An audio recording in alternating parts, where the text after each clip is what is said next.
Please join me in welcoming His Excellency, the President of Rwanda.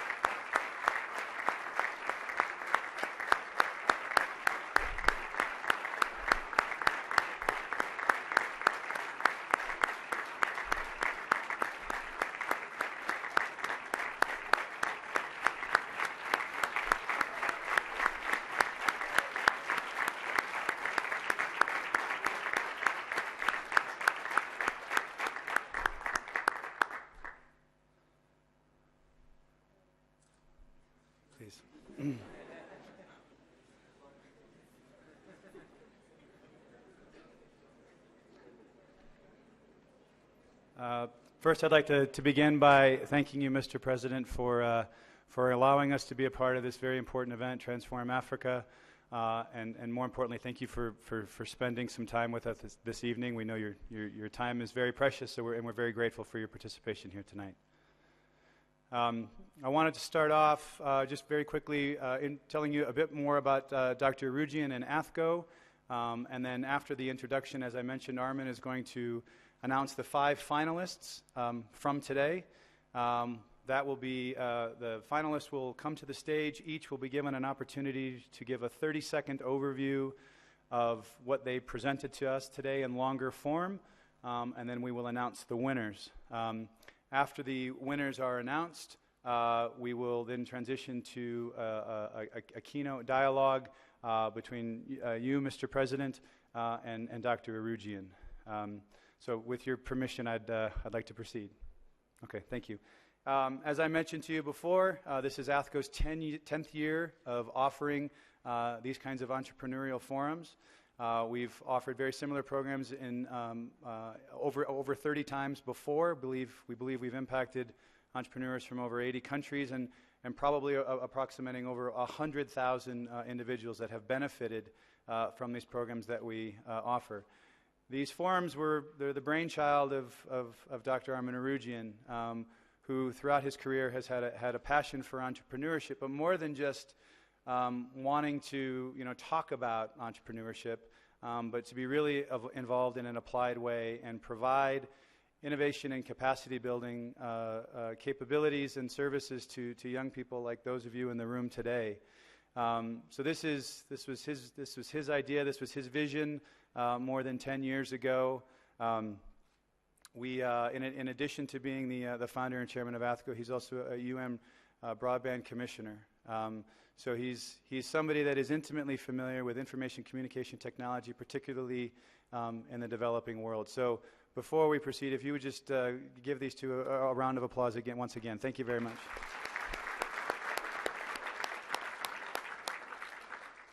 So with that, Dr. Orjuan, if you'd like to introduce the president.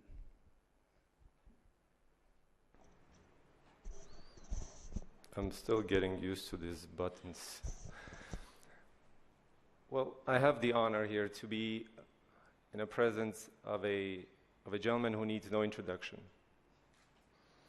whose introduction is through his lifelong commitment, actions, and dedication to people of Rwanda and beyond. A man of a vision, a man who makes other people's dreams come true. And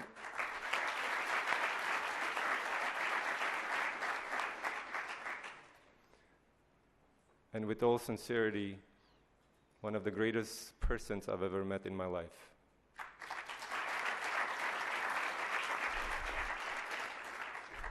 His Excellency, Mr. Paul Kagame, the President of the Republic of Rwanda.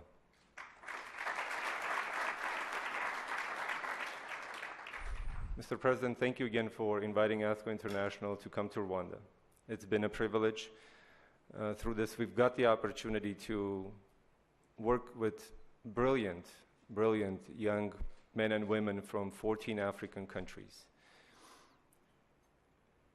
It's been also a privilege while being here to get to know and learn from Rwandan people and to a certain degree fall in love with Rwanda and the Rwandan people.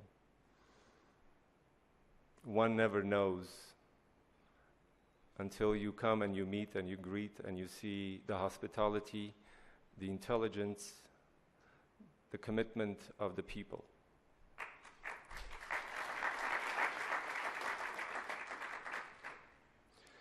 The past few days, we worked with a number of entrepreneurs who come in with passion in technology, passion in engineering, in architecture, in design, and all building startups from all the way from transportation to SMS, new SMS technologies, agriculture, M-health, M-government, just incredible.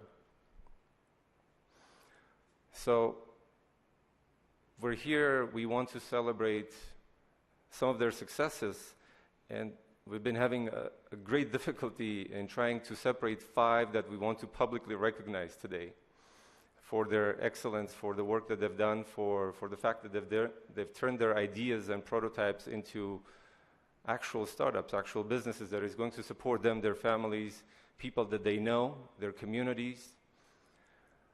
But we still have to select 5, and we have.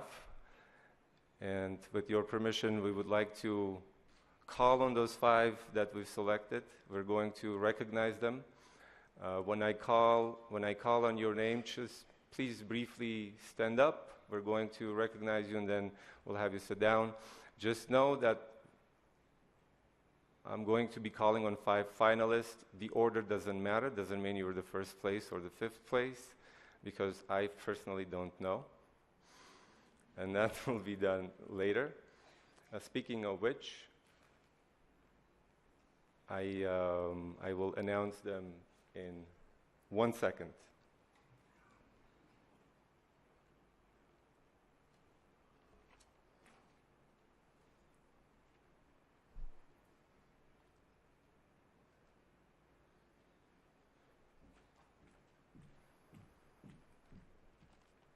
Thank you. Again, the order does not matter.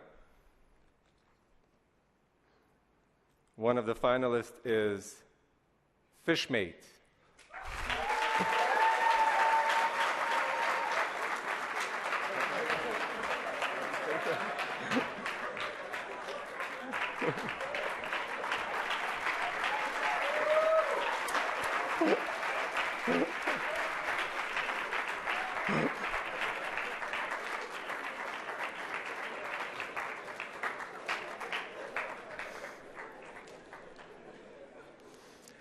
I never knew I had that type of an impact on people.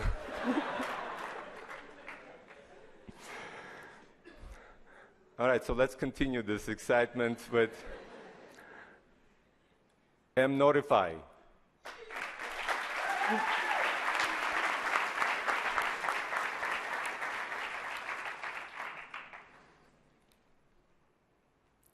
I don't know whether it's a hee-hee or a hey-hey.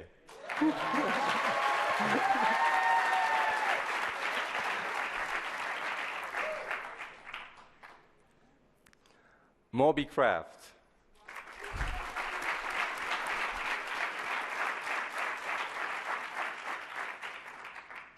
And the last but not the least, Powerbox.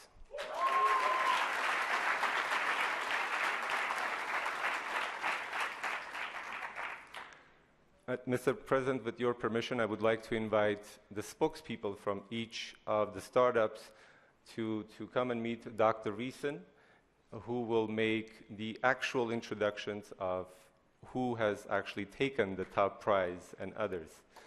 So with that, with your permission, I would like to invite one person from each team, the spokesperson. Please come to the podium and meet Dr. Reeson.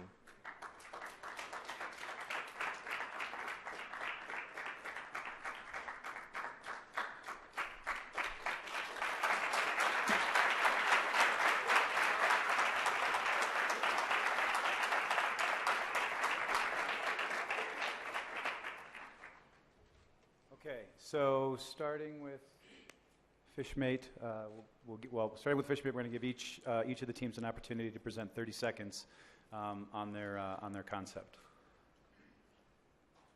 So,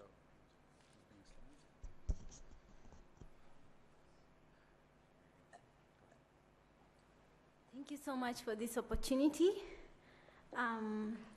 It's my first time to win in a competition.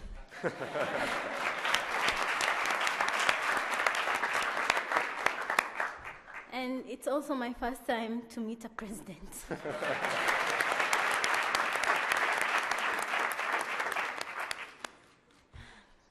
This initiative, Fishmate, is 2 years growing.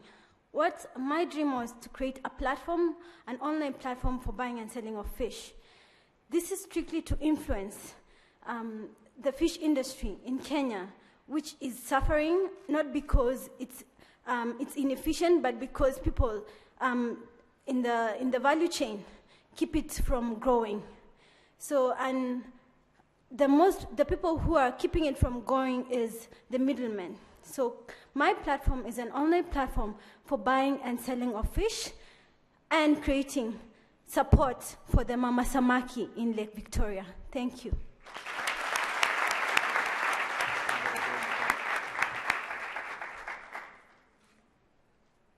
just face the audience.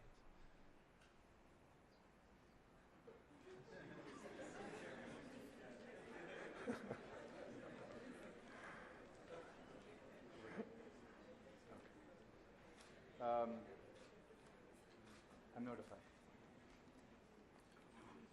My name is Godwin, and the problem M25 is solving is the problem of students missing out on examinations in universities, as well as littering of campus with posters. Thank you.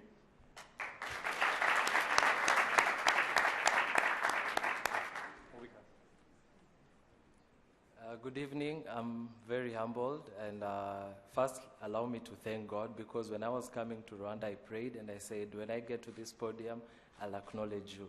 So I have to thank God first. And second, allow me to honor Mr. President. It's such an honor to meet him. And actually, I'm from Kenya. I've never met my president, even see him close. So it's such an honor. And I always tell my friends a lot about Rwanda. I only came once in 2010, so this is such an honor. What my solution does is that we discovered that in Africa, 132 million people are Catholic. And they're supposed to attend daily masses, but they don't because of time. So we just offer simple SMS solution to send them daily verses, because in Catholic faith, all over the world, the verses are same. So, and actually what information technology means is just pass the information using technology. Thank you. I'll also recognize my colleague Hillary. Thank you.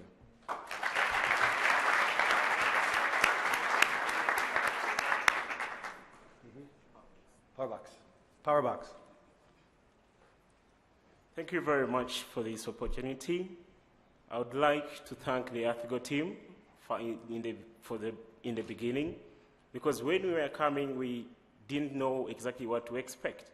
And you gave us so many reality checks, and we had to work around. And thank you, Group B members, for the advice. The group from you are very helpful. Powerbox is a self-service mobile phone charging solution for people on the go. That's simply how we put it. Get your mobile phone, put it in the box, charge it. Come back and check on it, and then you're good to go. You always have battery. Thank you very much.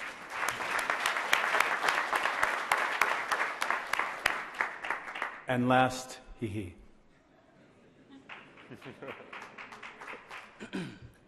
Thank you very much. My name is Mugara Amir, and I'm the CTO of Hehe Limited, a company based here in Rwanda. In a few words, in Hehe, we are trying to invest in Africa's future by exposing youth to research and development using mobile technologies, and as well as creating jobs at the same time. Thank you for the Athgo team for this vote of confidence and privilege. Thank you very much.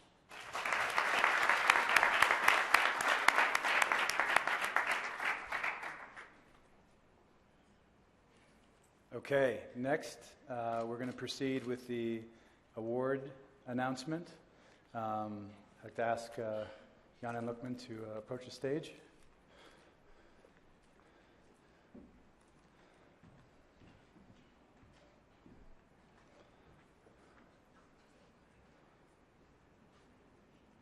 So, teams, as your names are announced, maybe congratulate your peers.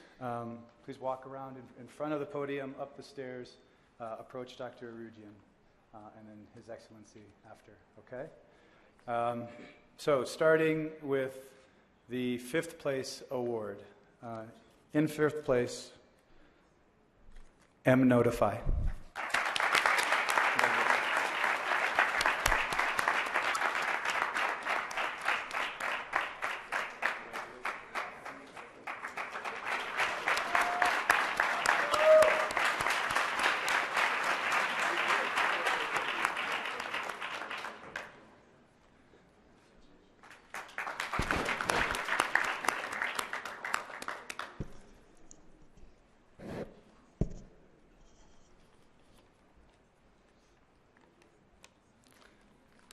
Next, in 4th place, Powerbox.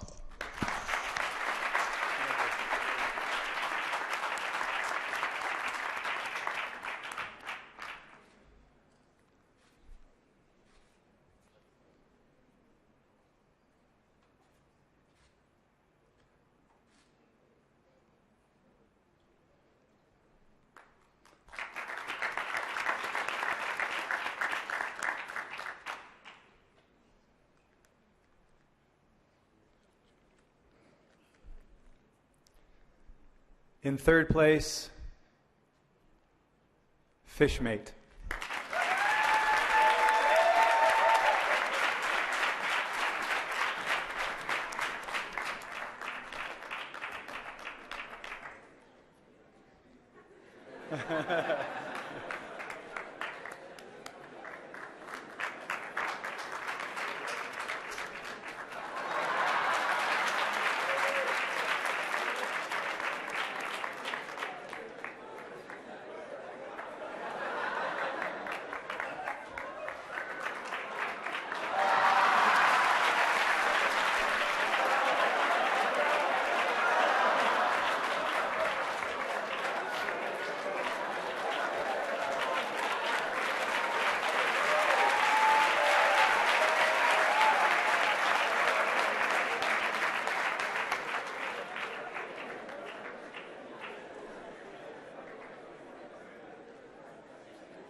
Okay, we're down to our final 2.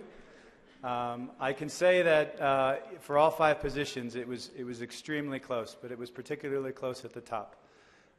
So, without further ado, in 2nd place, Mobicraft.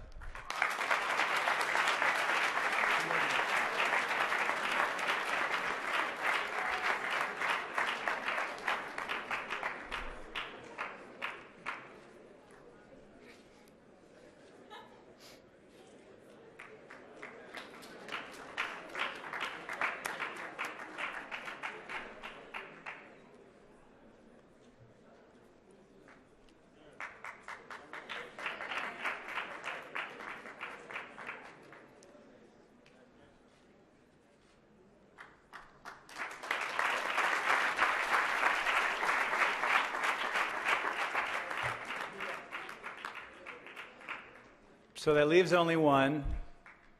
Will you please stand with me and join me in congratulating Hihi for winning the competition.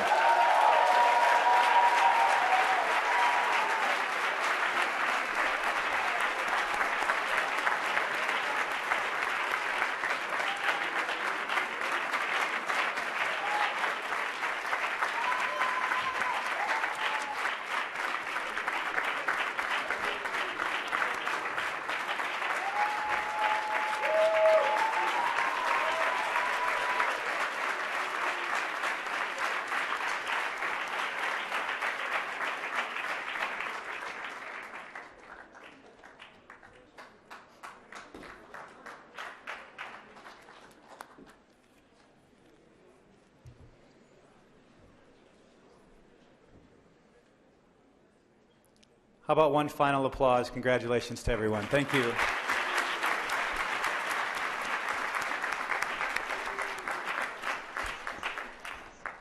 So at this point, I'm going to turn it over to Dr. Orjuan for our keynote dialogue. Thank you, Mr. President. Mr. President, you see, the last couple of days we've spent time in Transform Africa talking to leaders and industry leaders, world leaders, and we talk 70% of the population is under the age of 35. And yesterday we had the opportunity to meet and talk to 6 other world leaders besides yourself. And we discussed that besides the first row is already shining gold. This is gold that we have. And I think working with these talented people last 3 days, it really showed that it's true. Mr. President, maybe if you can tell us how all of this fits into larger goal of Transform Africa that you so incredibly organized. It's been an amazing success beyond any doubt. Please. Thank you, Dr. Orjuan. And let me recognize here the Secretary General of ITU, Dr. Hamadoun Toure, and the other collaborators here who worked so hard to have all of us together to attend this Transform Africa Summit, which was the second in about 6 years. And that carries a lot of meaning to Africa and generally, and to Rwanda in particular. Rwanda, if you look back, just in the last 20 years now, or about, transformation has carried even a much deeper meaning because of where the country is coming from. Where the country has come from in the last 20 years and where I want to be in as short time as possible is very challenging. The journey of transformation is very challenging, but it is also exciting because we understand that we have the tools, we have the means, we have the talent, and most of the time the talent is in a form of potential. It's a hidden talent. Not until you go out and, scratch the surface a little bit and also remind people that there is nobody else to wait for except themselves, then that energy and that talent starts coming out. And therefore, with that deep meaning, transformation carries for Rwanda or for Africa is what galvanizes all of us, and in mind,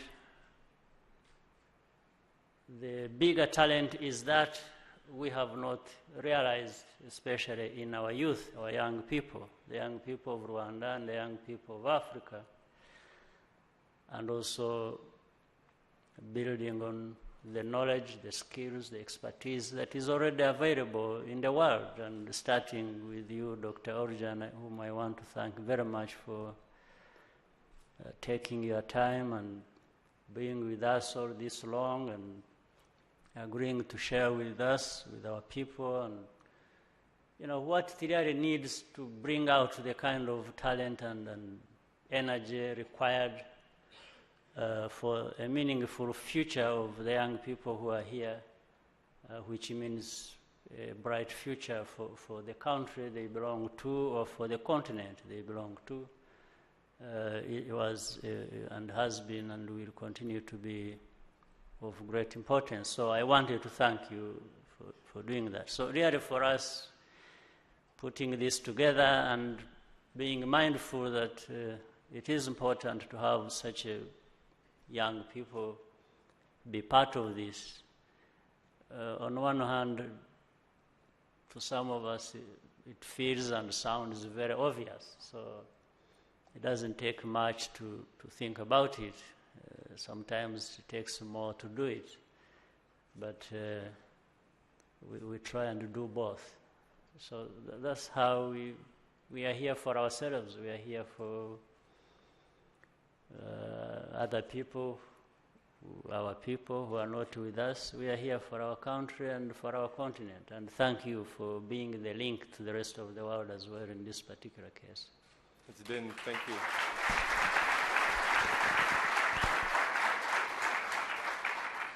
Mr. President, it's been our privilege and honor to be here and to be able to share our experiences with the youth in Rwanda, but also all around the region. Matter of fact, on Sunday, with some of our colleagues, we went to Kagame refugee camp, and we spent an entire day. We learned that there was 6,500 young men and women, and we collected some of them, and we sat down and we had long conversations, several hours. Many of them have education, primary education, 6th degree to 6th grade. At first, it seems like they're lost. Whether you look into their eyes, whether you look their body composure. But when you spend a little time with them, when you point to certain directions, the sparks, like that young lady, they're alive. There's so much potential. And when you show them a little bit of a direction, they get so excited that the future is not lost. The future is within their hands. Yesterday, at a panel that you were sitting here with the other heads of states, you said that ICT has made a mark across industries and sectors. How about its mark in creating small and medium-sized enterprises, startups?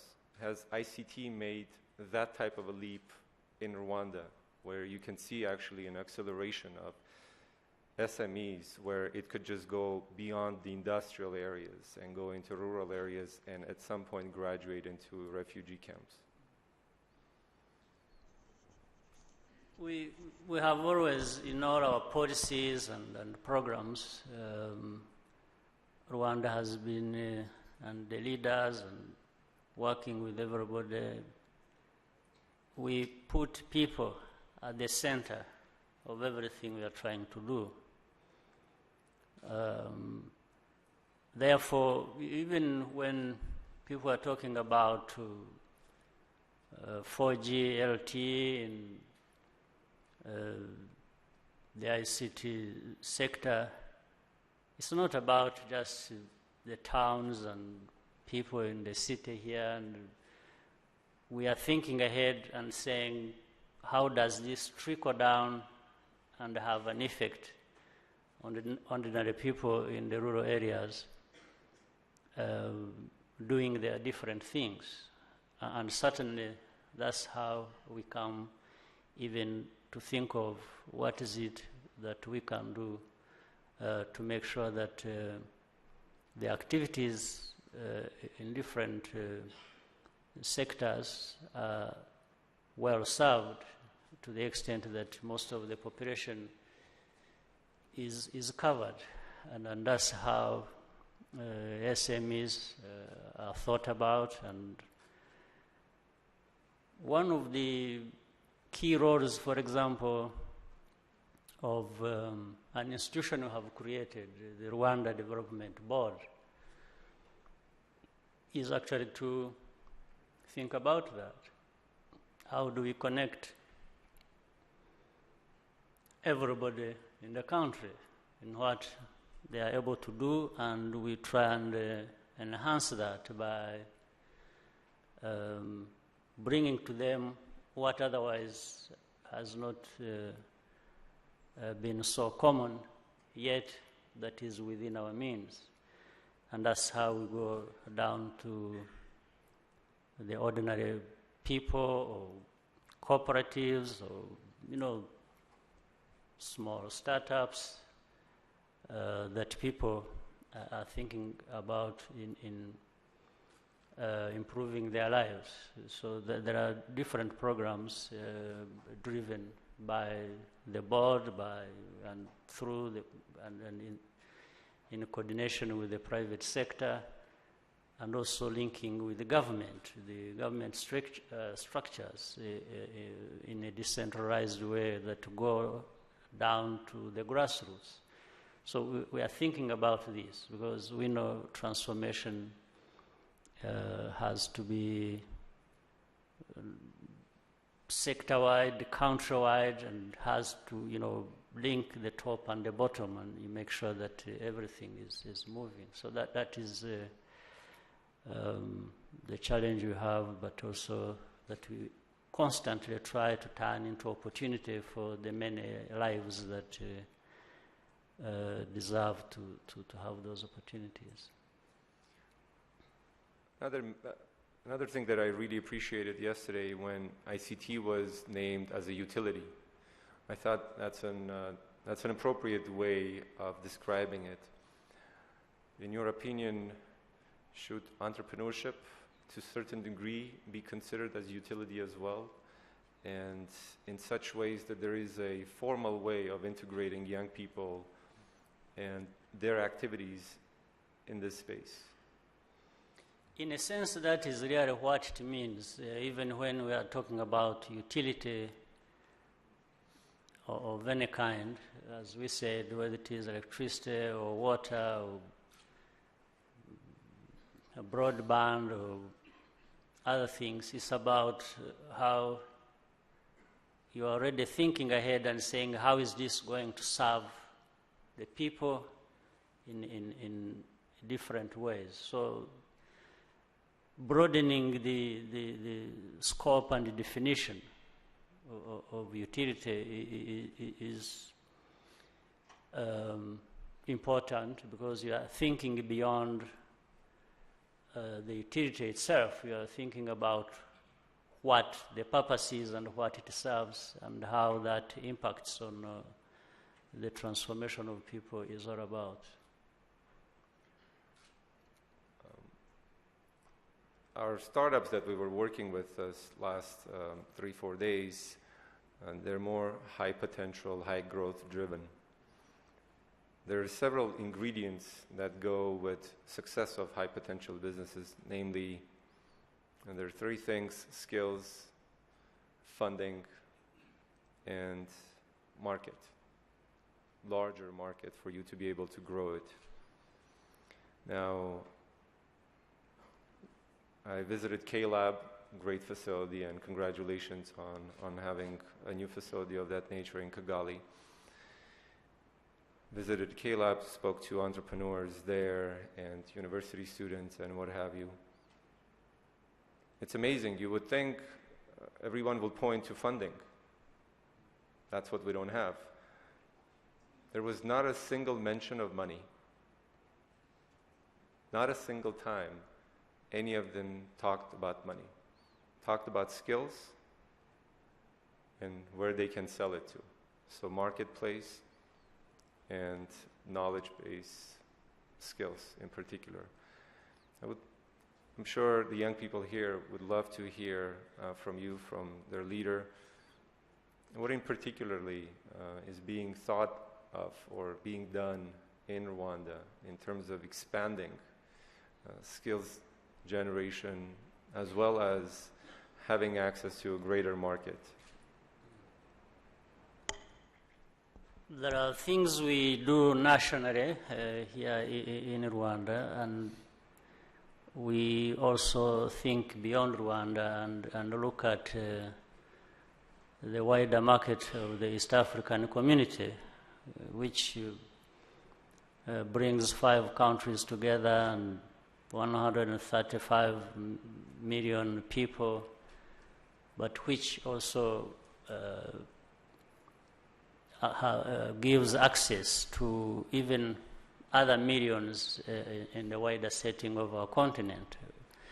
There are different organizations that express themselves in these wider markets. So we think right from home and look beyond Rwanda and look at East Africa and then the whole continent as a market. This is very key. And as you rightly said again, I think this is probably the best way to approach it before even people worry about money or about, they think about, they concentrate on ideas that actually can generate that money, or if it is ideas that need money to be expressed, then we have created also possibilities at different levels where an idea that serves well this market, whether it is domestic or the wider market, would not lack capital in order to actualize it, so that it serves the one who thought about it, who had the idea, and serves the market as well, and the whole circle is completed in that way. Just as we said, thinking about the kind of utility we thought about and expanded it, therefore for what purpose, and its entrepreneurship, basis on the different ideas that have been generated or innovations that have come up. We try to make sure that all these dots are connected to make sure that we don't leave anybody behind, or there is no level that is left behind, but rather we think in a form of integration of activities, of people, of therefore ideas all connecting to form what constitutes the actual meaning of transformation of a society. This is the way we look at it. In a minute, I'm going to open this up for all the young people to, as we promised, you're going to get to speak to the president directly. So, but first, I want to see in the room how many of you are entrepreneurs. And don't show me this, okay? All right, thank you. How many of you would want to be entrepreneurs? What's this? Come on, show hearts. There you go. I'm sure you have encountered some challenges, or you will encounter some challenges. So I have one more question that I want to ask the president, and then the president is yours. He's your president, so you better come up with some good ideas that you would want to share. You don't have to only have questions, but maybe you have a good idea that we would want to learn from. So you're welcome to present that as well. On that note, President, you just mentioned about the integration. I wanted to spend maybe a minute longer on that and see if there is actual ways that that your government is trying to bridge government efforts with those of young people. And essentially, in a way, what I'm trying to point to, a formal way of activating youth. And by activating, meaning there's so much energy. Let's just let it go. It's whatever you guys do with us, do it all the time. It would be, I think, it would be a great curiosity for everyone. What is government's role in that? Really, there is a whole range of things we do and have been doing and need to do. And it's an issue of how we can also keep improving on things as we go forward. But let me start this idea in answer to the question you've raised in a couple of ways. One, we've been thinking about what is it that the country can do for our people and, you know, provide the different possibilities that governments or that fall in the responsibility of government, that we try as much as possible to do. But let me also add that it's not just, I don't believe it flows from one point to another just like that. I think it is a two-way kind of thing. We also always want to turn around and talk to our young people and say, don't just sit back and wait for what the government is going to do for you. Think about what you can do for yourself, even if you are to base on what the possibilities are that the government puts in place. So that, because what has been the problem generally, I have seen it in my own country here, Rwanda, and it's across the continent, maybe it's in other places as well. There has been an attitude, there has been a tendency for people to really sit back and just want to hold the government accountable for not doing much for them. This is right, that's fine, because there is really what you should hold the government or your leaders accountable for. But that carries a better meaning, it carries more meaning if you want to do that based on challenging yourself and say, but yes, the government can give me only so much. How much am I doing to make sure that even if this opportunity is there and is available, then I'm really making sense of it and building on it to be able to move forward, so that you just don't sit back and wait for what is going to be done or availed to you. And the moment you tackle this whole issue from that perspective, you have a greater chance of progress and success,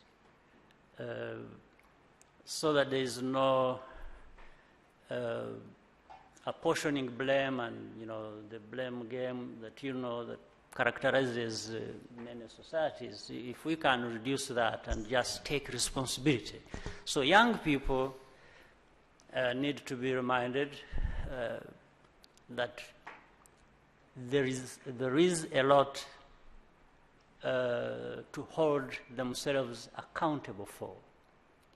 And then that gives them the strength to hold accountable those others that should actually be doing or availing many other things that would facilitate realization of their talent and the different talents that are locked just in the young people and that need to come out and grow and benefit the young people as well as benefit their societies. So that's how we have tried to approach it, and it means the young people whom we want to partner with, even knowing that these are our future leaders, the leaders of countries, of our continent. We want to move forward together in a form of feeling that we are responsible, that we are accountable to each other, and we just don't have to sit back and complain about each other and say, oh, our young people, they're like this every time, they are on the streets doing that, and then The youth are saying, you know, these leaders of ours, the governments, they do nothing for us. They just blame us every day for all of these kinds of things. Because all of these things happen also. You find they actually happen there. But let's turn the whole thing around and make sense of what all of us have to do for each other or together and for our you know, wider societies. So the young people, as they sit here, they shouldn't just despair and keep thinking about their problems and their future. They should be thinking about what they can actually do about that. And I promise, you know better than me, that there is a lot in you that sometimes it's like you are just saying.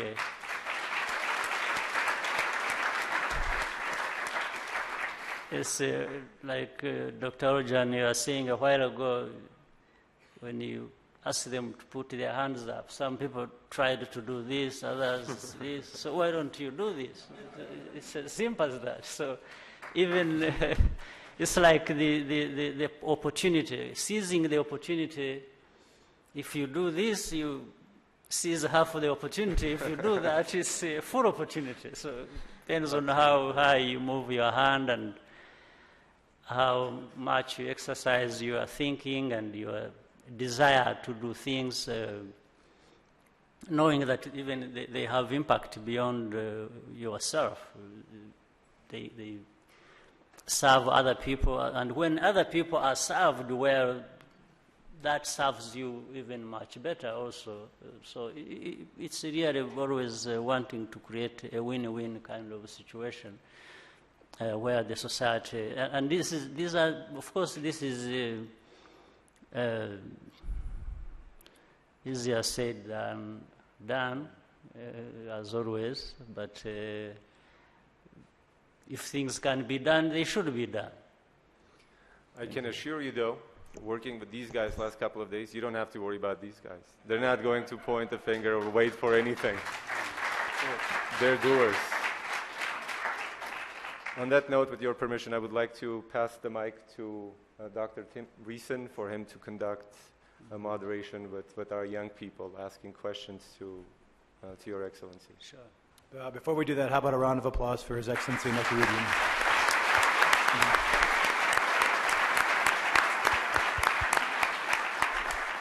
Orjuan? And remember to raise your hands this way.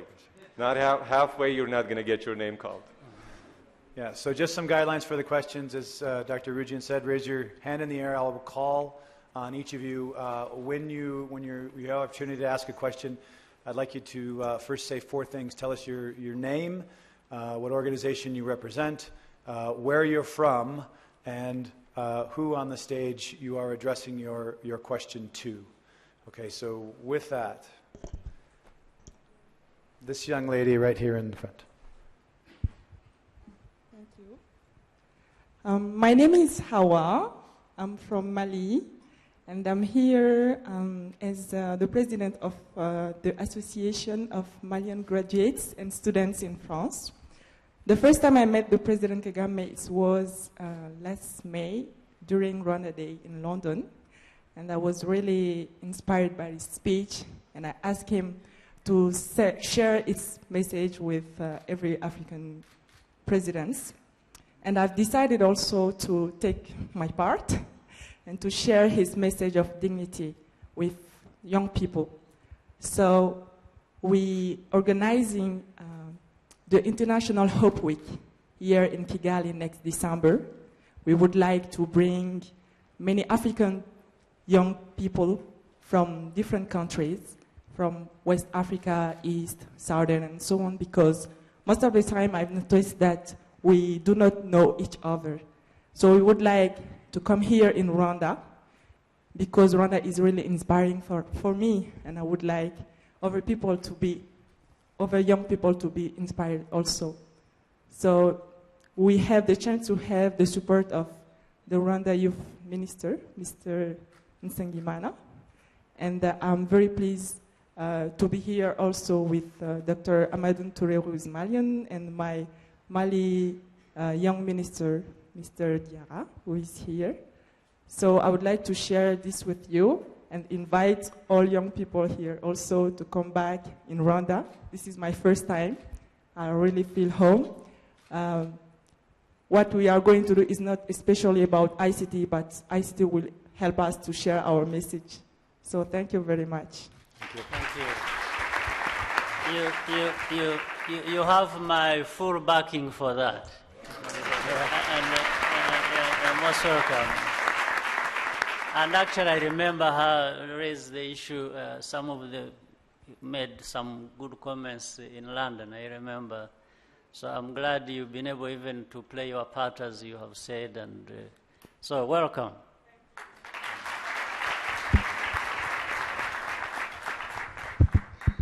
Yeah, thank you for this opportunity. I'm called Morenzi Frank. I think Mr. President we met before. And my colleague, there's a colleague of mine from Kenya, he was saying he never got an opportunity to speak or to meet his president. But I thank my president that he has given opportunity to the youth. He always meets youth at every time. Actually, there's a youth conference that always happens every year. So thank my president. I like him. I'm proud of him. I'm proud to be Rwandan. And he's a man of actions. He just said it's easier said than done. But for him, I like him for he's a man of action. He acts, he doesn't say. So anyway, like my issue here is like I work for Serena in the sales department, and I'm an entrepreneur. He said, how many entrepreneurs are here? I'm an entrepreneur as well. So I have a couple of questions. We're all here. Thanks for the Transform Africa.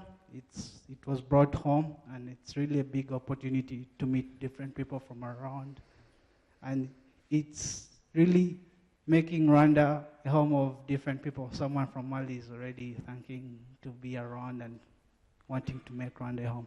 Anyway, yeah, Rwanda is a great place. It's a small nation, but it's very great, and we're proud to all be here. So anyway, like I wanted to address two questions to the main guests we have, Mr. President and the other guest, Dr. So like, the first one is, you're talking about developing the youth and everything. It's a great initiative. First of all, I want to thank RDB for the good work they're doing. I'm seeing Miss Claire around. They're doing a good job to encourage people to start up companies and be innovative and everything. But like, yeah, we need support. However much like you encourage the youth to be creative and innovative. Yes, we are creative and innovative, but we lack some support. Some support that we can get from people like you. You've said the government can give us support and everything, which we are already having so far. So I encourage the youth to be more creative, and please don't hide down there. Just come out and, be creative, open up and give your opportunities to people who can help you. Just don't hide your ideas. I like the competition that was held. It's a good idea. It's a good idea.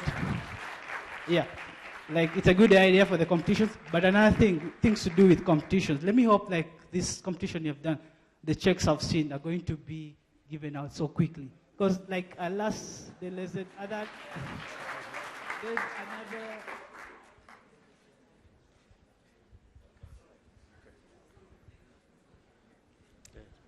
Here in the front. And when you ask your question, please, the President's time is limited, so please get to your question right away. Good evening. My name is Emeka Ogbogu. I'm from Nigeria. I represent a startup called Yellow Navigation. I have a question for Mr. President. I was talking with my friends, and we're talking about how many Western companies come to Africa to do business.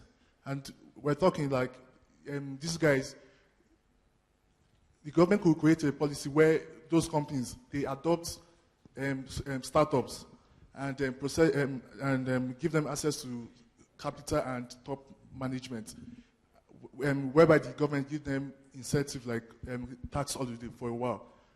I think with that, startup can get access to management and fund. So I want to ask, what the president thinks about that. About what? I don't think I'm getting.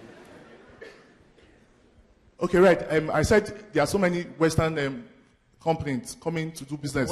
Western companies? Yeah, coming to do business in Africa. Right. Yeah, and we thought about like they could adopt startups, maybe like 4 or 5 startups for a while, and they could give them access to capital and top management. So, and the government could create incentive by giving them maybe tax subsidy for a period of a while. Yeah. So I want to ask, what is your opinion on this? My opinion is I don't see any conflict between Western companies coming to set up shop in any place or in Rwanda and helping the startups access whatever they need. There is no conflict. Both can happen at the same time. And anyway, some of the, as you call them, Western companies that we have here or any other place on our continent,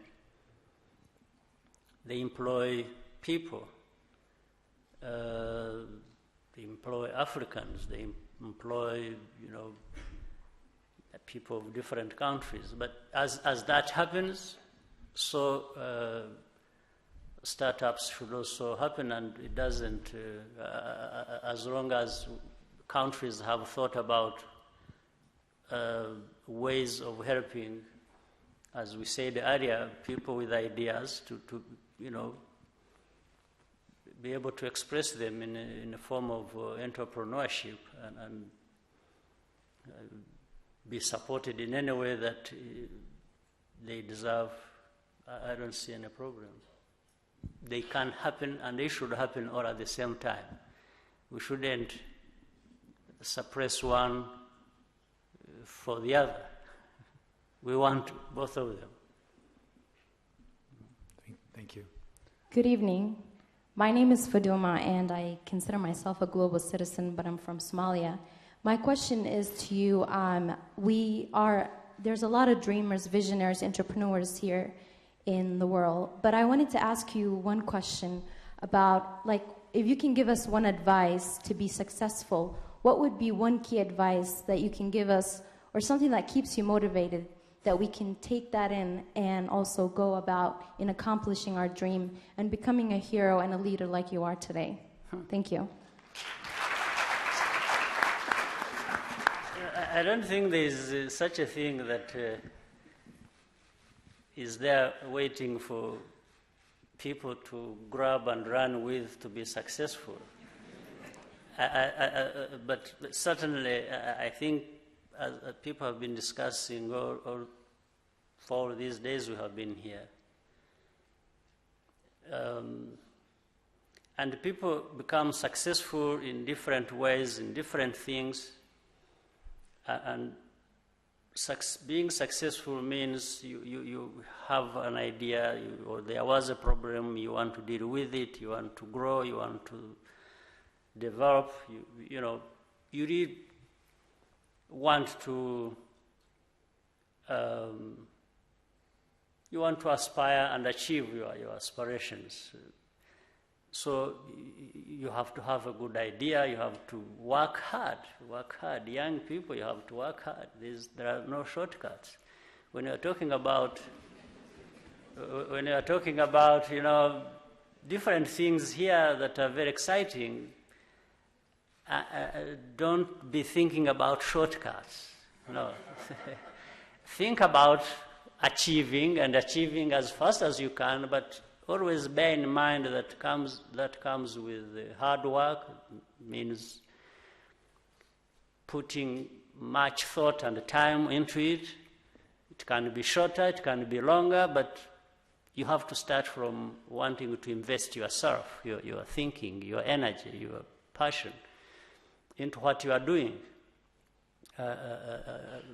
especially if you have defined the problem you are faced, or the challenge that is there to deal with, and then what exactly to do for that to be addressed.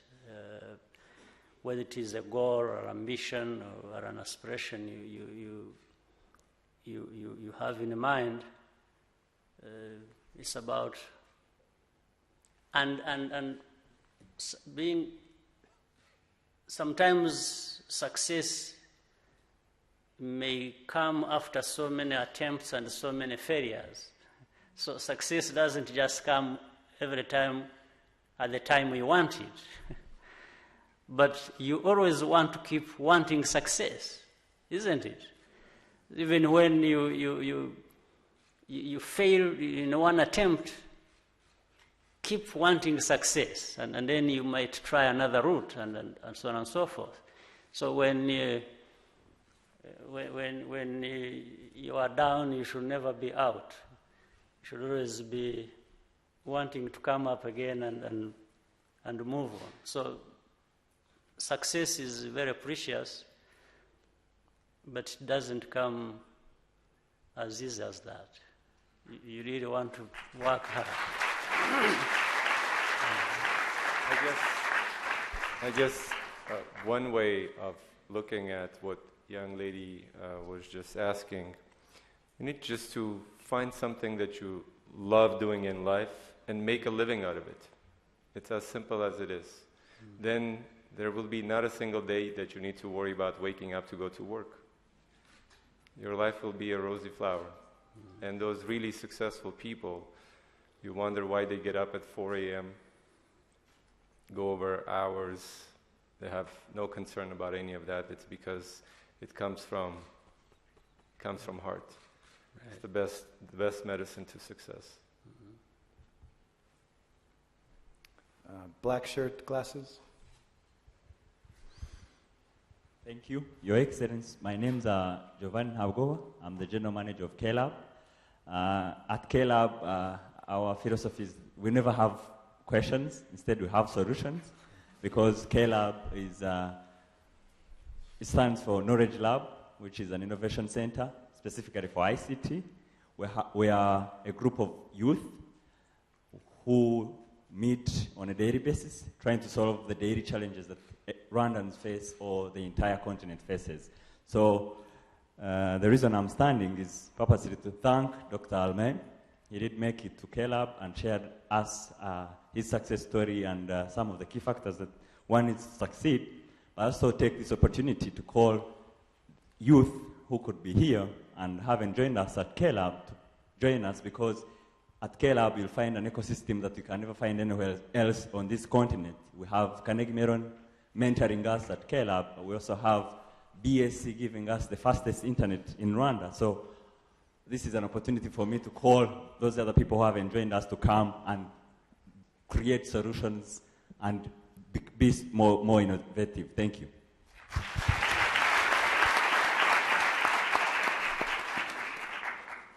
Let's go in the front here, orange shirt.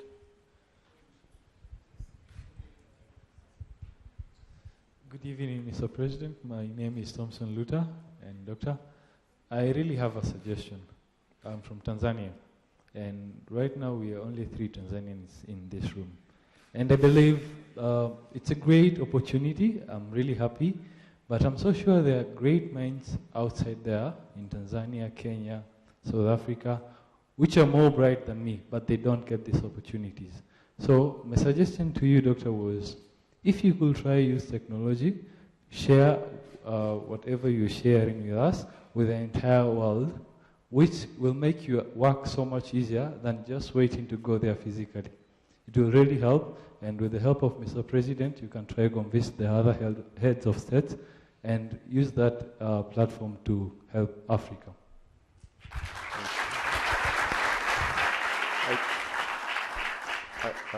Just to comment on that, we are actually working tirelessly day in and day out on a technology that's going to allow it to do just that. We're currently in prototype phase, and it's something that we're working on within our own entity. And when it's out, it's going to blow your mind away, because the world hasn't seen a solution of that nature. You would never want to leave it. And yesterday we briefly spoke to the other heads of states who are very eager to have similar types of engagement in their respective country. We had the president of Kenya, Burkina Faso, Mali, Gabon, who are very interested, and they see the opportunity that these types of engagements will bring to their societies. So at least there is some preliminary conversations of taking this to other places on the continent, but also once the technology is set, I promise we'll bring it here and to Tanzania. We got to go to Zanzibar one of these days. Thank you. Let's go yellow shirt.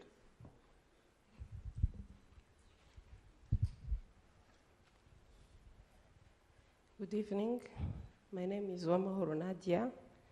I'm the CEO of Data System Limited and the Gira ICT project. It's a company that deals in document management system, and Gira ICT part is a work frame to sell ICT gadget and to promote ICT gadget usage and ownership. We try to link hardware manufacturers to the consumers, and we bring in financial institutions to fund them, to fund their end users in order to help them to access these gadgets at low cost. So my question here is it's a suggestion. I think in order to transform Africa, I think we need also to establish laws that can help entrepreneurs to get funds easily, and to also to get or to win the tenders, because sometimes it's not easy for a young entrepreneur to win tenders while there is some other big companies. And I would like also to thank His Excellency, the President of this country, the way he does everything to inspire Africa and to make this country what it is, and also to inspire young entrepreneurs and Rwandans in general. Thank you. Thank you. I wish I could do more.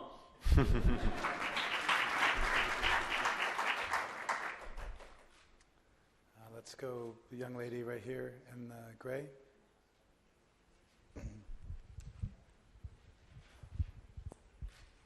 Thank you very much. My name is Arlen, and I'm a scholar. I'm a Bridge to Rwanda scholar. I want to thank Mr. President for having this evening with us, the youth, for inspiring us. And I have a suggestion. I was talking to my fellow a few hours ago, and he was complaining how they have skills, but they don't have people to take their skills, especially the IT guys. Who was complaining? I'm looking for that one.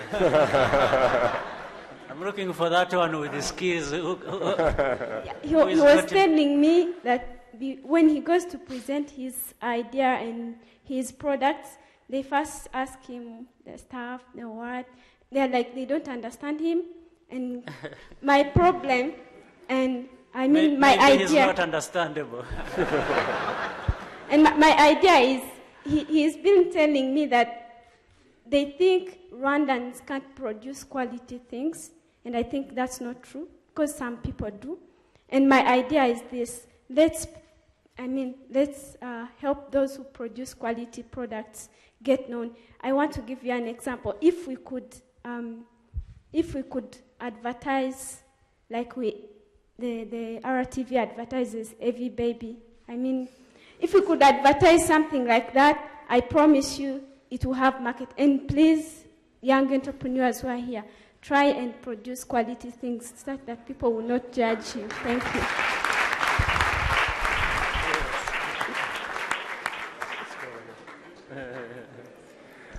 When you look at President Kagame, how can you say that Rwanda does not produce quality? Thank you, Mr. President. I'm called Mtawaruka God. I'm a student in the University of Rwanda, College of Science and Technology, former KIST. I would like first to thank Mr. President for your efforts in enhancing and favoring the Rwandan youth emerging and taking their part in the world's education now, and for bringing Carnegie Mellon University as one of the opportunity for us to explore the research technology in Rwanda and in Africa at large. So my question is that though we have gone far, but research in ICT is still raw, I would like to ask your plan in enhancing research in ICT and innovation. Thank you, Mr. President. Well, I think you have really answered it in a way. When you are talking of CMU being here, they are here exactly to do that. And they are here for that purpose of bringing such institutions or people, you know, like even you have Dr. Orjuan here and others who are here who have been interacting with you, but mainly in the area of the institutions we keep establishing and how we bring in quality people and the systems to serve us. It's all about achieving that. So I think you just need to take advantage of it. I mean, everybody across the board.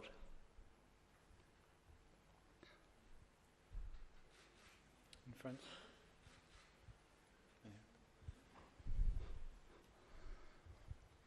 Thank you so much.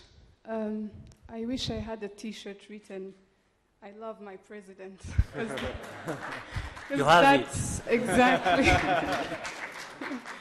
Yeah, it was a way to say it indirectly. Mm-hmm.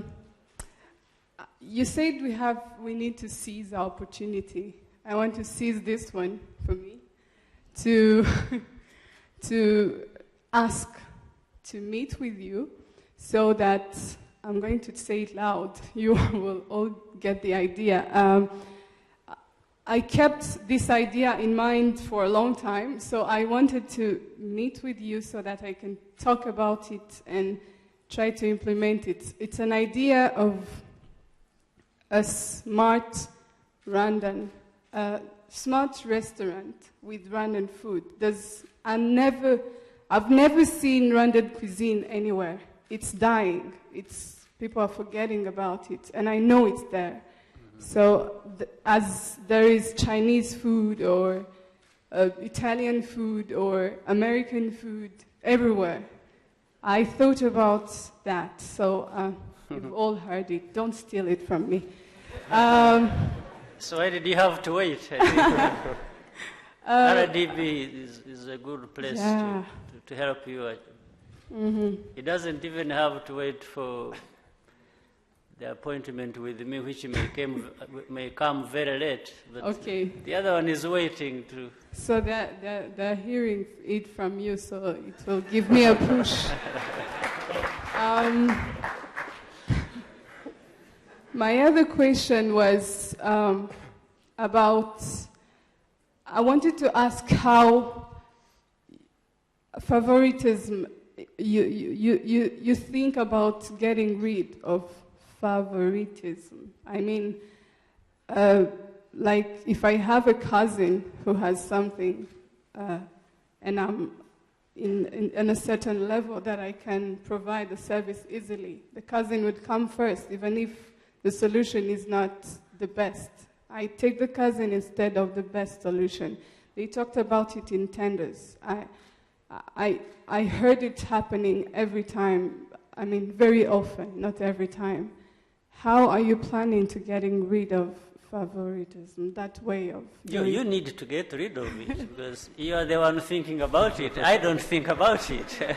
I don't have that problem. And I think you may even actually create a problem that is not there. By paying so much attention to it, and it becomes a problem for you, I don't think it's a problem. If you look at, I mean, I don't think even this issue needed to arise here at all, because look at education as an example. Has the opportunity for our young people to access education depended on favoritism? Does the Minister of Education give an opportunity to be educated wherever, including even some of these young people who are selected to go and study abroad and supported to do that? If you look at what is happening, that issue does not arise at all. So it shouldn't even arise at any other stage anywhere else. For example, when they have been educated and people are out looking for jobs, well, the best way to even avoid it, and which we always talk about, you know that as well, we encourage people to create jobs, not to seek jobs. So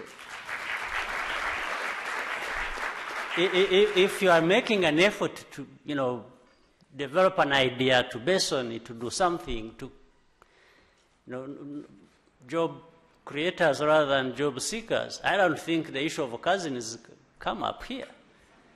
Your idea is your idea. It belongs to you. Actions that will benefit you based on that are your own. They don't have to depend on your father, on your mother, on your cousin. On this favoritism issue can be avoided. Where it is bad politics, first of all. It is a bad way of life. And actually it encourages people to just do wrong things.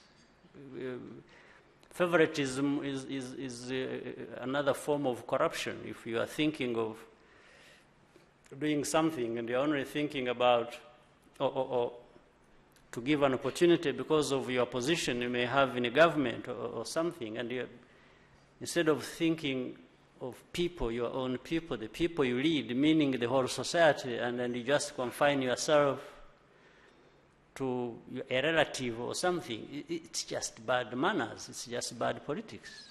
And people need to, one way of avoiding it, though, is seize the opportunity and based on your own talent you have developed and that you have invested in or the country has invested in you to develop, and do something. Don't think about it. One way of avoiding it, of defeating it, is not to be bothered by it, but rather think differently and don't think you study, you graduate, and then after that you are thinking about your cousin giving you a job. Why do you think about your cousin giving you a job in the first place? It is one wrong thing for your cousin to choose you, to give you a job without, clear criteria, but it's even another for the one who is capable of doing something and has to wait to be given an opportunity by his cousin or her cousin. Both ways it's wrong. In any society where this is given significance, it's just wrong. And we all need to fight that and insist on merit. Merit is important. That's why I was talking about hard work. That's why we're talking about making sure that we freely avail and work with each other to make sure that there are these opportunities we can build on our society and stop being narrow-minded. It's just being narrow-minded, If you think about depending on a cousin, on a brother, right? Mr. President, we're drawing close to the end of your time. I wondered if, with your permission, if we might ask 2 more questions. You shouldn't be constrained by my time. I have given you my time, so you can...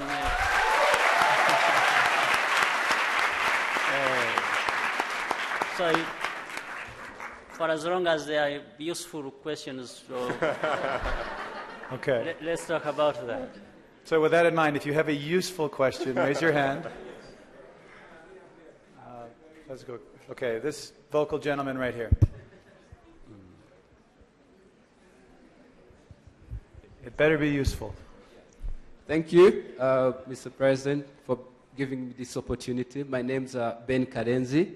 I work for MTN, at the same time, the president of Kigali Youth Anti-Corruption Forum. I did a genuine observation, and it made me to carry out a statistical understanding on how my idea can work out. One is, we have a campaign for youth entrepreneurship, which is very excellent. Now, and to narrow an employment gap, I look at it in different angles. We need to have youth entrepreneurship. We need to have employment opportunities available. That's by creating institutions and investments. And now we need to have savings. And my idea is any person who has a net pay of $450 can easily save 2% for that. And in the period of 15 years, he will be able to save $30,000 US. And when you look at the engine of Rwanda, led by Your Excellence, it's a combination of young, energetic people. And now, when I ask my question myself, I'm employed in MTN today. I don't wish to stay in MTN for more than 4 or 5 years. If I ask myself, if I keep myself in MTN for more than 10 years, by then I'll be having a young brother coming up. He needs also to be in MTN. So I need to encourage my government and the rest of African guys who are here that us who are in corporate and government employments, we should also think saving our earnings, and in the near future, we go out, invest, create opportunities for those who are graduating, and also give hopes for our young brothers who are still in school. And yes, from that, I developed a concept paper, Your Excellence. I would like to request you, it is an aggressive approach. I would like to request you, if you allow me, I share with you the concept paper. PRDB is my channel of... Thank I'm you. happy to do that. Blue channel for that communication. Thank you. My name is John Stever. I run a space called The Office in Kiyovu. It's also an innovation hub, and anyone here is welcome to come by and check it out. We're piloting a slightly different model for innovation hubs on the continent, in that we're totally sustainable based on our membership fees. And that's kind of related to my question. I made a promise to myself when I started The Office that I wouldn't ask for anything from anyone, especially from the government. Instead, I would like to ask you what we can do as The Office and what other entrepreneurs in this room can do for you and for the country of Rwanda. Good question.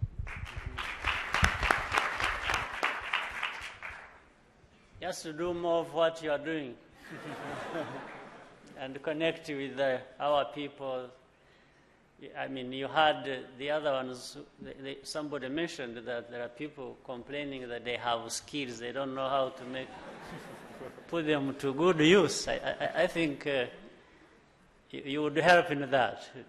How do we, make sure that people have nowhere to exercise their talent and put their skills to good use? It's one way you can help as well.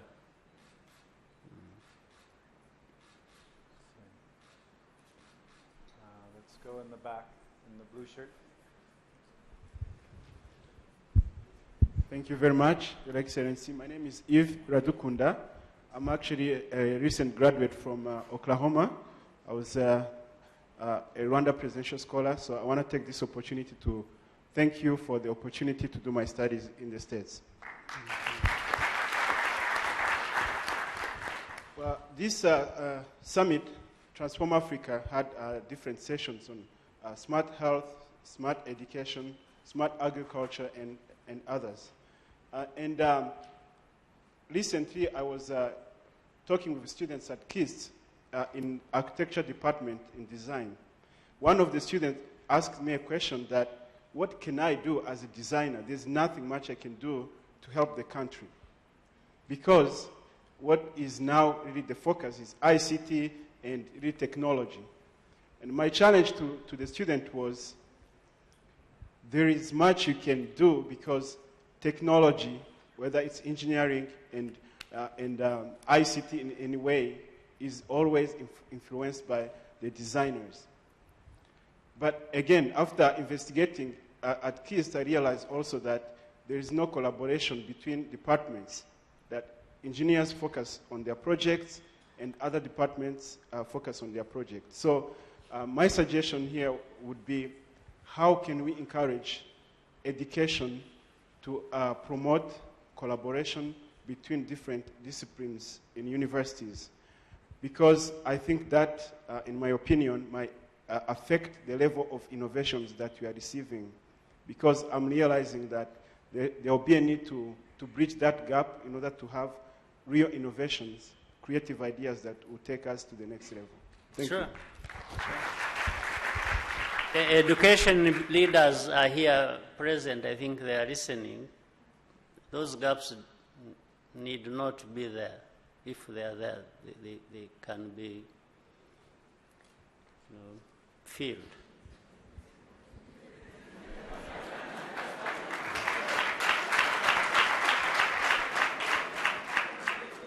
This fairly young man in the front here. Hello, everyone. My name is Lukman Lamani. I'm with Athgo International. I'm originally from Togo, West Africa. And I'm very happy. Like, I'm very pleased to be in front of two very inspiring leaders. Being with Athgo International, I really noticed Dr. Orjuan's care for young people. And as we come here in Kigali, the young people we've been working with, the intern as well as the participant, they told me how much they admire you, and they said their president, is also someone that cares so much about the youth. Now, I would like to challenge both of you to tell us a story of your own youth that's either funny or inspiring, that you never, preferably that you never told anybody else, that we can go home with. And what so drive your passion for the youth? Thank you.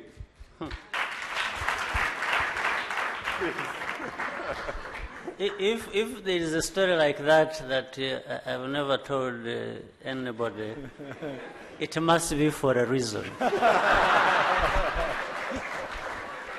So I'm yet to decide whether you tell the story.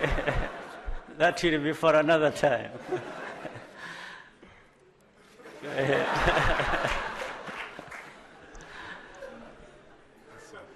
Naturally, I had my reasons too, right? In the front, please. Hello, my name is Nixon, and I'm from Kenya, and I'm representing a company called Health Solution Center. And I'd like to pose one question to you. If you are taken back to your youthful years, what could you like to see done, or what could you do? And I thought I was still there. Yeah, why would you insult?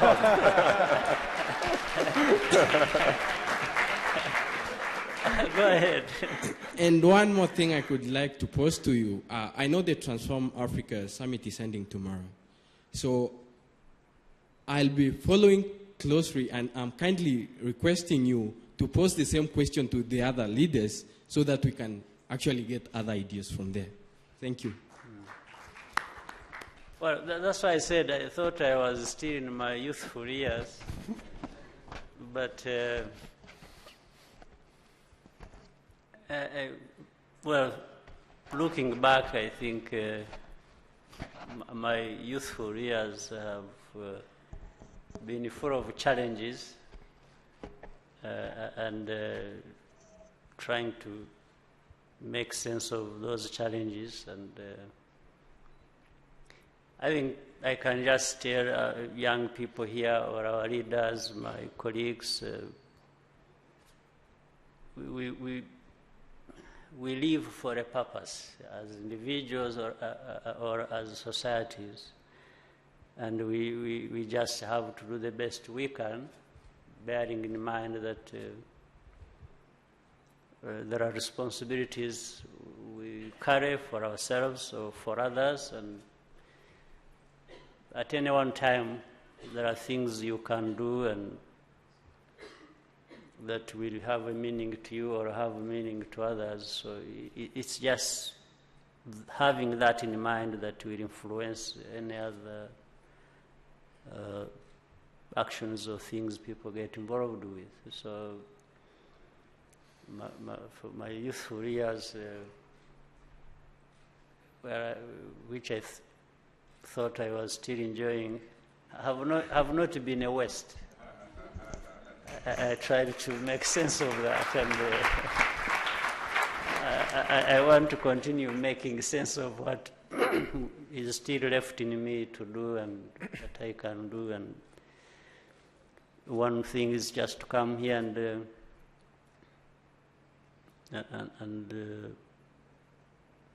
tell you that you can live meaningful lives and allow others to do the same.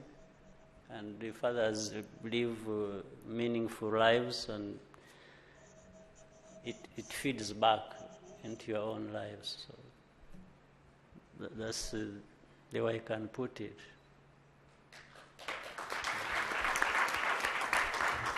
So maybe just one or two more questions? Sure. Sure, okay. I see a lot of people reaching for it. Higher. Okay, there's a gentleman in the gray shirt.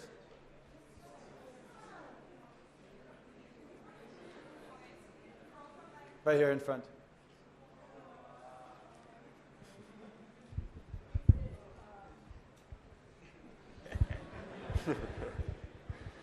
Thank you. My name is Fizer. I'm a Carnegie Mellon University student. I wanted, first of all, to thank you because this is a great opportunity given to us, not only Rwandans, but all the youth in Africa and in sub-region.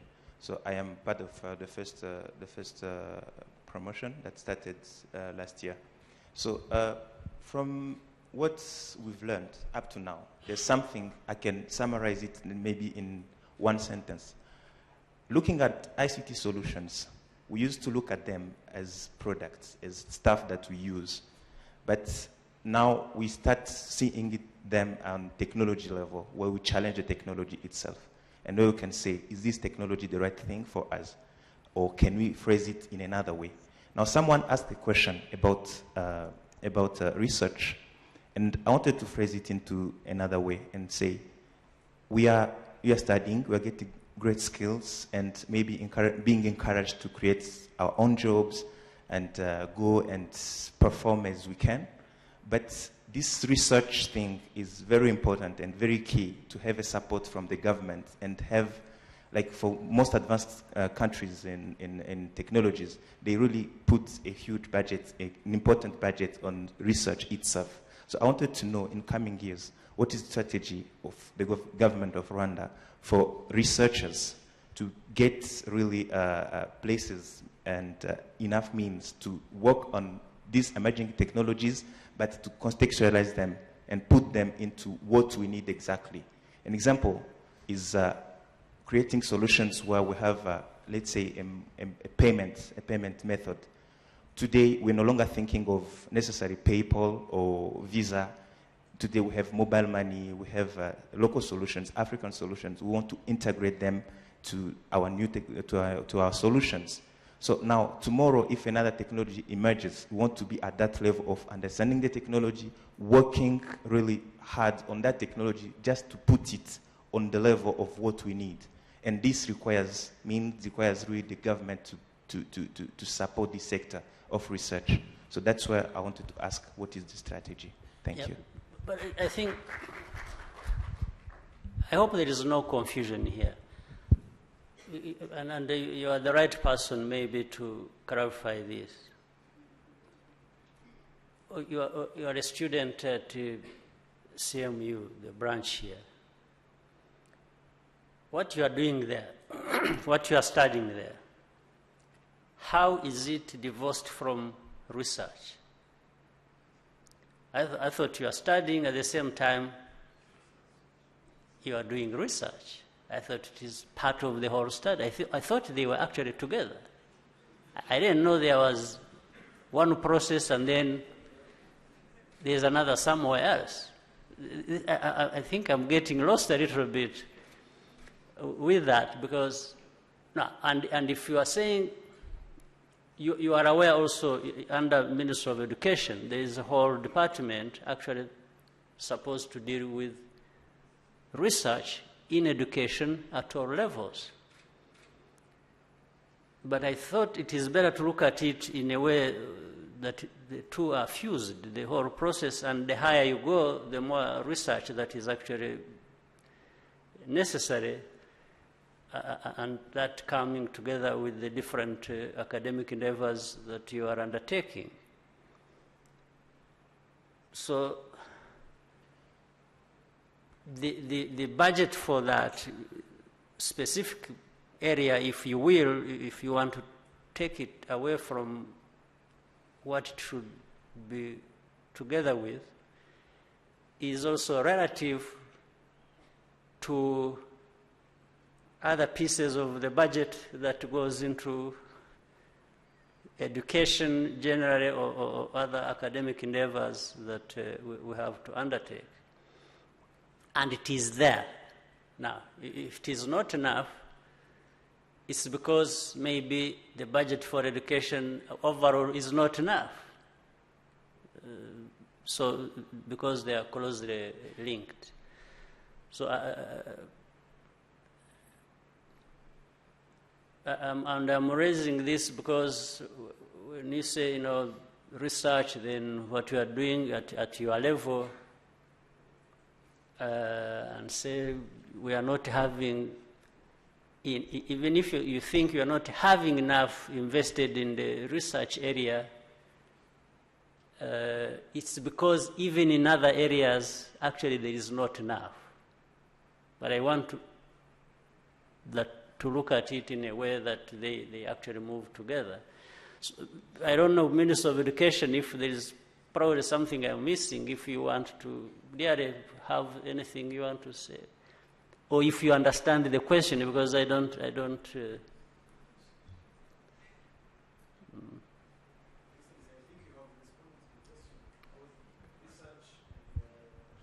Is the Minister of Education here in Rwanda? If there are not enough funds for research, it is because there are not enough funds maybe for other education sectors as well. But education goes along with research, at least at a higher education level. And I think we need to talk also about these grants which are there. And for researchers, I think they need to know how to write, to apply for those grants. But there are opportunities here and there in our country and elsewhere. So, and in fact, maybe to add on, again, it might be a wrong way of looking at it. Where the Carnegie Mellon branch is, where he's studying, and the research that is supposed to go on there, you should be aware that around Carnegie Mellon, other things are developing. There is a whole cluster, of industries that build on ICT and other technologies or engineering that we are encouraging to set up shop. And really the whole purpose is for these people to absorb the students that are studying there. And I don't see how research is missed out in this, because it necessarily has to be part of it.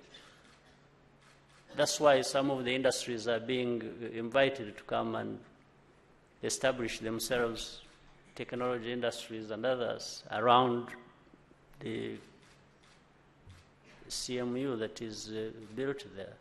So Are we on the same page now? Okay. Why don't we finish with one question? Who has the most useful question in the room? I'm looking for utility here. Who's the most useful question? How about in the back? Yep.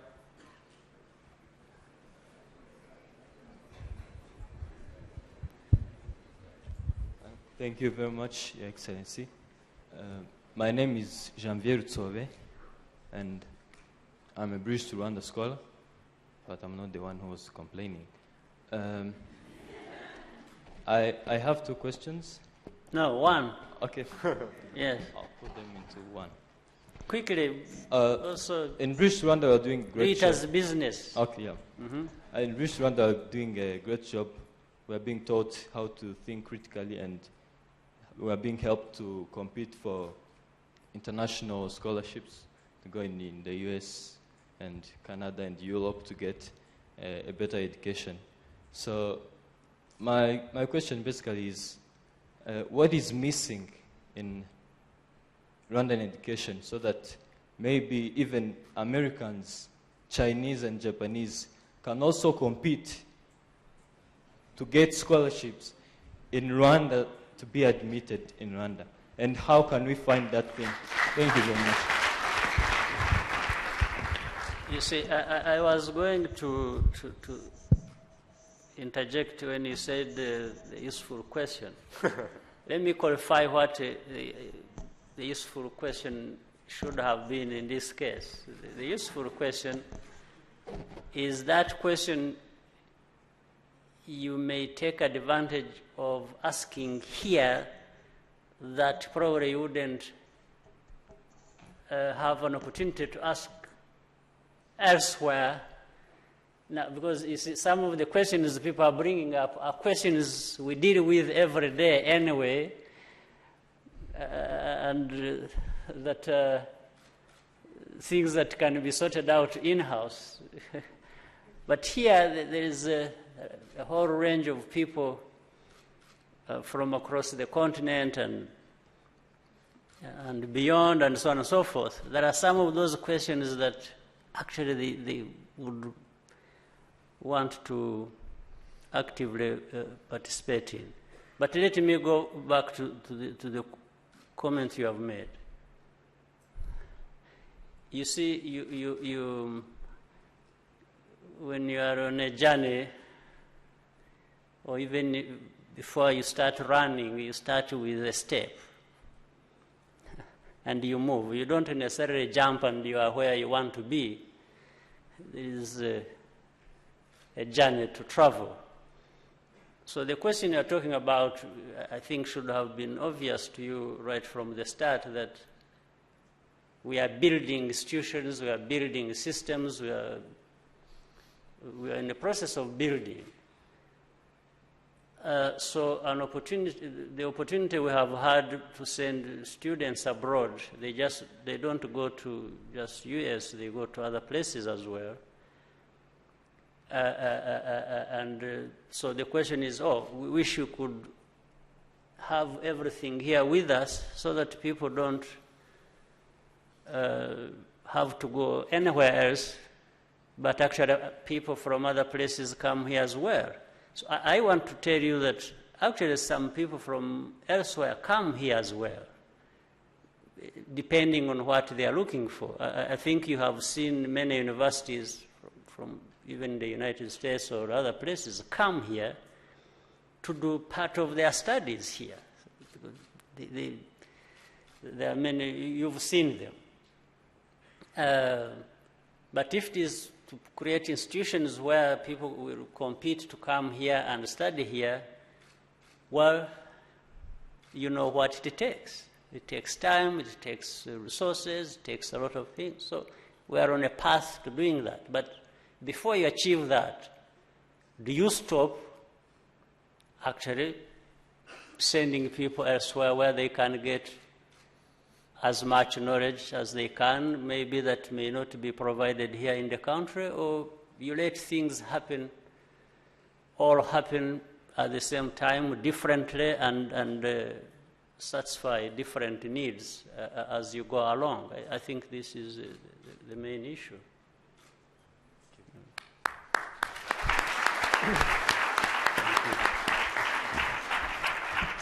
Okay, with that, that concludes our question and answer session. The last thing we're going to do tonight is to have the spokespersons from each of the winning teams come up when I tell you and stand in front of the stage. You can leave your checks, but we want to get a photo with the president and Dr. Orjuan. Just some closing comments for me. First of all, I want to thank you, Mr. President, and the government of the Republic of Rwanda for your hospitality and your support. It was a tremendous honor and a privilege to be a part of the Transform Africa Summit and to be here with you tonight. I had a sense of what I might anticipate shortly after landing, and I got into a taxi cab, and the taxi cab driver said to me, where are you from? And I said, the United States. And he said, oh, Obama, you have a very good African president. He said, but our African president is much better. So, but thank you again. So if the spokespersons from each of the winning teams would please come up and stand in front. Okay. Yeah, okay, sorry. Okay, it's all right. Mr. President, you can come and stand here. I want to echo on what you just said, the last comment about opportunities and how these types of opportunities should be really captured and galvanized. In life, you can either run after the rainbow or do something with sun rays. Running after a rainbow is an empty dream. See what you can do with the wonders of the sun's ray. And these types of opportunities don't come often. When you have it, you capitalize on it. You do whatever it takes to capitalize. We've experienced this with all of our people here, capitalizing on those opportunities. And we, as Athgo International, we're capitalizing on the opportunity that you've afforded us, for which I thank you tremendously. And Dr. Toure, thank you for organizing Transform Africa, period, making this possible for the entire continent, and because of that, we happen to be here as well. It's been a great opportunity. It's been great being with you and working with you internationally, but also now in your own country, Rwanda, which we're beginning to really understand and appreciate. Thank you.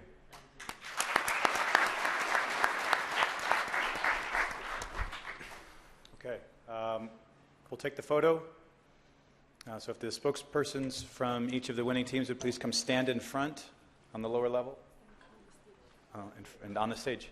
Okay, on the stage, I've been corrected.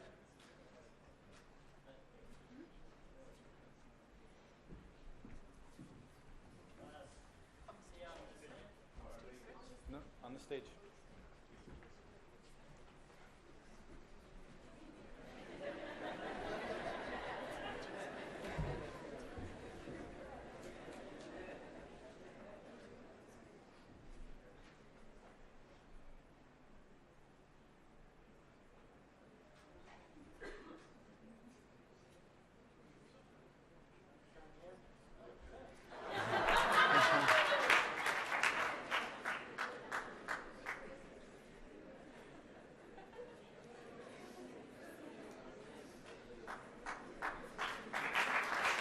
Thank you.